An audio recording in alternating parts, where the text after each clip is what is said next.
अक्सर जब हम ज्योतिष की बात करते हैं तो दिमाग में बस अखबार वाला राशिफल आता है ना।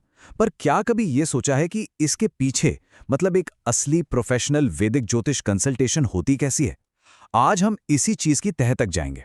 एक प्रोफेशनल ज्योतिषी के काम करने के तरीके को समझेंगे और देखेंगे कि ये जो सदियों पुरानी विद्या है वो आज के जमाने में हमारी जिंदगी को कैसे छू सकती है। तो सवाल यही उठता है कि रोज सुबह चाय के साथ पढ़े जाने वाले उस राशिफल के अलावा असल में एक प्रोफेशनल ज्योतिष कंसल्टेशन में होता क्या है? क्या वो बस आज आपका दिन अच्छा जाएगा वाली बात है या कुछ और भी है? चलिए इसी सवाल का जवाब ढूंढने की कोशिश करते हैं। देखिए, किसी भी फील्ड को समझने का सबसे अच्छा तरीका होता है उसके एक्सपर्ट को समझना। तो इससे पहले कि हम ज्योतिष की गहराइयों में उतरें, पहले ये जानते हैं कि एक मॉडर्न प्रोफेशनल वैदिक ज्योतिषी आखिर होता कौन है, उसका प्रोफाइल कैसा दिखता है। तो ये देखिए, एक प्रोफेशनल ज्योतिषी सिर्फ कोई भविष्य बताने वाला इंसान नहीं है। यहाँ बात हो रही है 15 साल से भी ज्यादा के प्रैक्टिकल एक्सपीरियंस की, शास्त्रों के मतलब जो ओरिजिनल वैदिक ग्रंथ हैं उनके गहरे अध्ययन की, और सबसे जरूरी बात, इनका जो कंसल्टेशन होता है वो शास्त्र, लॉजिक और अपने अनुभव, इन तीनों चीजों पर टिका होता है। ये कोई अंधविश्वास फैलाने वाली बात नहीं है, बल्कि एक गाइडेंस ओरिएंटेड अप्रोच है। मतलब रास्ता दिखाना, डराना नहीं। अच्छा, तो प्रोफाइल तो समझ आ गया, पर अब सवाल यह है कि एक ज्योतिषी अपना एनालिसिस करता कैसे है, मतलब उसके पास टूल्स क्या-क्या होते हैं। तो चलिए अब वैदिक ज्योतिष के उन बेसिक पिलर्स को समझते हैं जो किसी भी कंसल्टेशन की कह सकते हैं जान होते हैं। तो सबसे पहली और सबसे जरूरी चीज वो है जन्म कुंडली। इसको किसी की जिंदगी का एक कॉस्मिक ब्लूप्रिंट मान सकते हैं। मतलब जिस पल किसी का जन्म हुआ उस वक्त आसमान में कौन सा ग्रह कहाँ था, उसका पूरा नक्शा। इसी से पता चलता है कि कौन से ग्रह सपोर्टिव हैं, कौन से चैलेंजिंग, और उनका जिंदगी के अलग अलग हिस्सों पर जैसे करियर, सेहत, रिश्ते, इन सब पर कैसा असर पड़ेगा। अच्छा, अगर जन्म कुंडली जिंदगी का नक्शा है तो फिर दशांतर दशा सिस्टम क्या है? ये है उस नक्शे पर चलने वाली कॉस्मिक घड़ी। मतलब ये हमें टाइमिंग बताती है।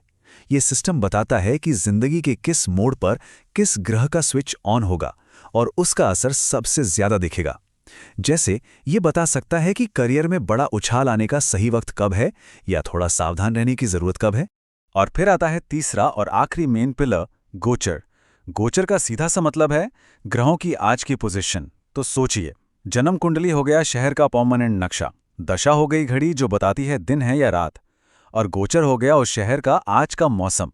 मतलब आज आसमान में जो ग्रह चल रहे हैं वो कुंडली के ग्रहों से कैसे इंटरेक्ट कर रहे हैं।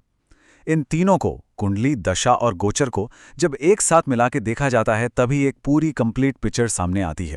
तो क्या कहानी बस इन 3 पिलर्स पर खत्म हो जाती है? क्या एक ज्योतिषी सिर्फ इन्हीं टूल्स का इस्तेमाल करता है? नहीं, ऐसा नहीं है। एक वाकई में गहरा और सटीक एनालिसिस करने के लिए कुछ और सपोर्टिंग सिस्टम्स भी काम में लिए जाते हैं। जैसे कि लाल किताब, जो उपायों और कर्मों की गहरी समझ देती है, या जेमिनी सूत्र, जिससे किसी बड़ी घटना को कंफर्म किया जाता है। फिर न्यूमेरोलॉजी, पामेस्ट्री यानी हस्तरेखा, यहां तक कि वास्तुशास्त्र भी। पर एक बात गांठ बांधने वाली है, ये सारे सिस्टम्स सपोर्टिंग एक्टर्स की तरह हैं। मेन हीरो हमेशा वैदिक ज्योतिषी रहता है। ये बाकी सिस्टम्स एक तरह से सेकंड ओपिनियन का काम करते हैं, एनालिसिस को और भी ज्यादा पक्का और मजबूत बनाने के लिए। ठीक है, तो अब हमें टूल्स के बारे में पता चल गया है, पर यह सब थ्योरी है। प्रैक्टिकली क्या होता है, मतलब जब कोई कंसल्टेशन के लिए जाता है तो असल में होता क्या है। चलिए अब एक कंसल्टेशन रूम के अंदर का माहौल देखते हैं और समझते हैं कि ये सारी चीजें एक्शन में कैसी दिखती हैं। तो होता यह है कि पूरी प्रक्रिया एक बहुत ही स्ट्रक्चर तरीके से आगे बढ़ती है। ऐसा नहीं कि कुछ भी कहीं से भी बता दिया। सबसे पहले जन्म कुंडली का डीप एनालिसिस होता है, फिर एक एक ग्रह की ताकत और कमजोरी को परखा जाता है। इसके बाद समझाया जाता है कि ये ग्रह जिंदगी के अलग अलग हिस्सों पर क्या असर डाल रहे हैं। फिर बात होती है मौजूदा और आने वाले समय की, और इन सब के आधार पर पूरी तरह से लॉजिकल और प्रैक्टिकल गाइडेंस दी जाती है। और हाँ, उपाय तभी बताए जाते हैं जब उनकी सच में जरूरत महसूस हो। और ये जो गाइडेंस है ये सिर्फ किसी एक प्रॉब्लम के लिए नहीं होती। जिंदगी के लगभग हर जरूरी पहलू को इसमें कवर किया जाता है।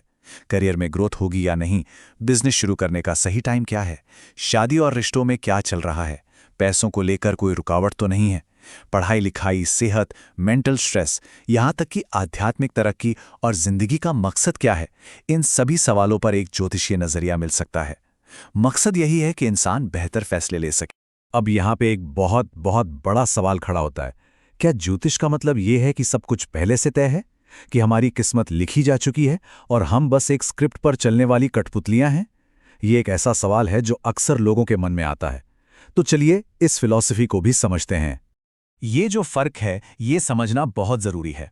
ज्योतिष को एक गाइडिंग साइंस की तरह देखा जाता है, ना कि फेट कंट्रोल की तरह।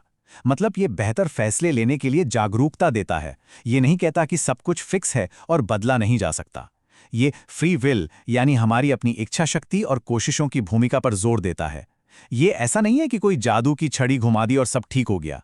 उपाय भी तभी काम करते हैं जब इंसान खुद भी मेहनत करे। ये बिल्कुल उस जीपीएस की तरह है जो रास्ता दिखा सकता है, लेकिन गाड़ी तो हमें खुद ही चलानी पड़ती। और ये एक लाइन इस पूरी फिलॉसफी का निचोड़ है। ज्योतिष दिशा दिखाता है, प्रयास परिणाम लाता है। कितना सिंपल और कितना पावरफुल है ना? ज्योतिष एक रोड मैप दे सकता है, एक दिशा दे सकता है, लेकिन उस रास्ते पर चलकर मंजिल तक पहुंचना, वो तो हमारे अपने एफर्ट, हमारे अपनी मेहनत पर ही निर्भर करेगा। तो आखिर में सवाल ये उठता है कि फिर इस रास्ते पर कौन चलता है? मतलब किस तरह के लोग हैं जिन्हें इस तरह की गाइडेंस की ज़रूरत महसूस होती है, या जो इसकी मदद लेते हैं? अक्सर ये वो लोग होते हैं जो जिंदगी में बार बार एक जैसी चुनौतियों का सामना कर रहे हैं और समझ नहीं पा रहे कि ऐसा क्यों हो रहा है। या फिर वो जो अपने करियर या बिजनेस को लेकर किसी बड़े मोड़ पर खड़े हैं और कंफ्यूज्ड हैं। कई लोग शादी या रिश्तों को लेकर स्पष्टता चाहते हैं, कुछ अपनी आध्यात्मिक ग्रोथ के लिए रास्ता ढूंढ रहे होते हैं, और सबसे बढ़कर ये उन सभी के लिए है जिनका शास्त्रों पर आधारित इस प्राचीन ज्ञान में विश्वास है। और इस पूरी बातचीत के अंत में एक सवाल है जिस पर सोचना बनता है। आज हम डेटा और एल्गोरिदम के दौर में जी रहे हैं। हमारी पसंद नापसंद सब कुछ एआई तय कर रहा है। तो ऐसे में ज्ञान की इन प्राचीन पद्धतियों की, जो हमें खुद से जोड़ती हैं, उनकी क्या भूमिका रह जाती है? क्या मॉडर्न टेक्नोलॉजी और सदियों पुरानी इस बुद्धिमत्ता के बीच कोई पुल बन सकता है? इस सवाल के साथ आपको छोड़े जाते हैं, सोचिएगा जरूर।